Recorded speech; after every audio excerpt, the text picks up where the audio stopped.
जय गुरुदेव।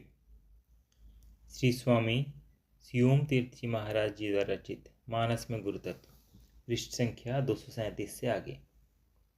किष्किंधा कांड। यह कांड बहुत छोटा है।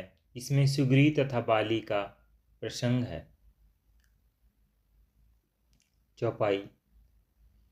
उमा राम समहित जग माही, गुरु पितु मातु बंधु प्रभु नाही। सुर नर मुनि सबके यह रीति, स्वार्थ लागी करही सब प्रीति। अर्थ। हे पार्वती, जगत में राम जी के समान हित करने वाला गुरु, पिता, माता, बंधु तथा स्वामी कोई नहीं। देवता, मनुष्य तथा मुनि सबकी यह रीति है कि स्वार्थ होने पर ही सब पर प्रीति करते हैं। जगत तो स्वार्थमय है ही। धन का स्वार्थ, रूप का स्वार्थ, यश का स्वार्थ, हर कोई किसी न किसी स्वार्थ में उलझा है। राग तथा द्वेष दोनों में स्वार्थ ही कारण होता है। स्वार्थ ही अभिमान का ही एक रूप है जो स्वार्थ को और भी अधिक नीचे धरातल पर उतार देता है। देव, दानव, मानव सभी स्वार्थ के गंदे प्रवाह में बहे जा रहे हैं। वह गुरु तत्व या राम तत्व ही ऐसा तत्व है जो स्वार्थ से अतीत है। न केवल यह कि यह स्वार्थ से अतीत है, अपितु उसके समान परोपकारी एवं परहितकारी भी दूसरा नहीं है। यही तत्व गुरुदेव में कार्यशील होकर शिष्य के कल्याण के लिए यत्नशील होता है। दोहा।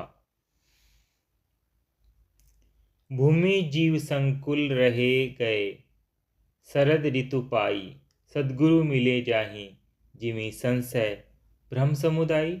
अर्थ। वर्षा ऋतु के कारण जो जीव भर गए थे वह शरद ऋतु को पाकर वैसे ही नष्ट हो गए, जैसे सद्गुरु के मिल जाने पर संशय तथा भ्रम के समूह नष्ट हो जाते हैं। गुरुदेव के महत्व को कितना सुंदर उदाहरण देकर तुलसीदास जी ने वर्णन किया है।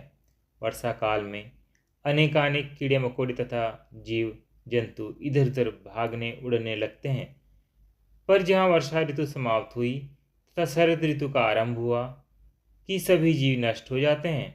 इसी प्रकार गुरुदेव के अभाव में चित्त में अनेकानेक विकार, संशय, भ्रम उछल कूद करने लगते हैं, किंतु गुरुदेव के मिल जाने पर सब नष्ट हो जाते हैं।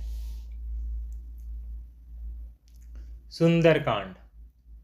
हनुमान जी सीता जी की खोज में लंका जाते हैं। यह कांड में बहुत छोटा है। इसमें केवल 3 बार ही गुरु शब्द आता है। चौपाई। यद्यपि कही कपि अतिहित बानी, भगति विवेक वीरते नैसानी। बोला बेसी महाअभिमानी, मिलही हमी कपि गुर बड़ ज्ञानी। अर्थ। यद्यपि हनुमान जी ने अति हितकर वाणी कही थी जो भक्ति, विवेक, वैराग्य तथा नीति से सनी हुई थी, किंतु फिर भी महाअभिमानी रावण हनुमान जी का निरादर करते हुए बोला, हमें यह बड़ा ज्ञानी गुरु वानर मिला। हनुमान जी ने तो अत्यंत हितकर शब्द कहे थे, जिसका भाव यह था कि हे रावण, तुम अभिमान को छोड़ दो, तुम्हें भक्ति, विवेक, वैराग्य तथा नीति चारों प्राप्त हो जाएंगे। पर रावण तो महाअभिमानी था, किंतु रावण अभिमान को कैसे छोड़ देता। रावण भी मूर्ख नहीं था कि हनुमान जी का उपदेश सद्गुरु वचनों के तुल्य है, जो अभिमान रूपी महारोग को दूर करने वाला है। हनुमान जी यहाँ सद्गुरु के रूप में प्रकट होते हैं, पर रावण को विरोधी भक्ति की आवश्यकता थी।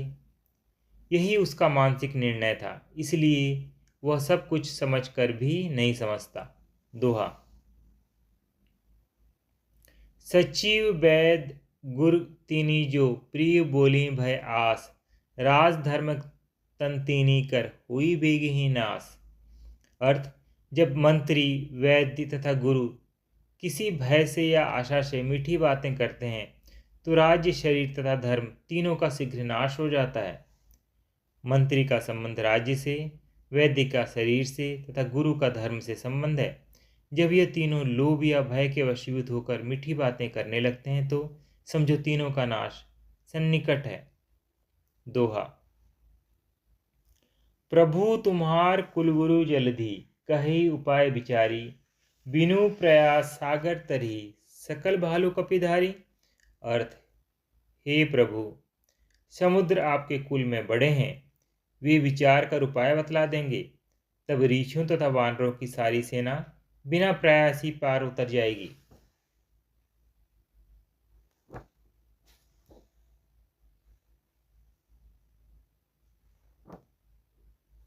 पृष्ठ संख्या 239 की समाप्ति। जय गुरुदेव।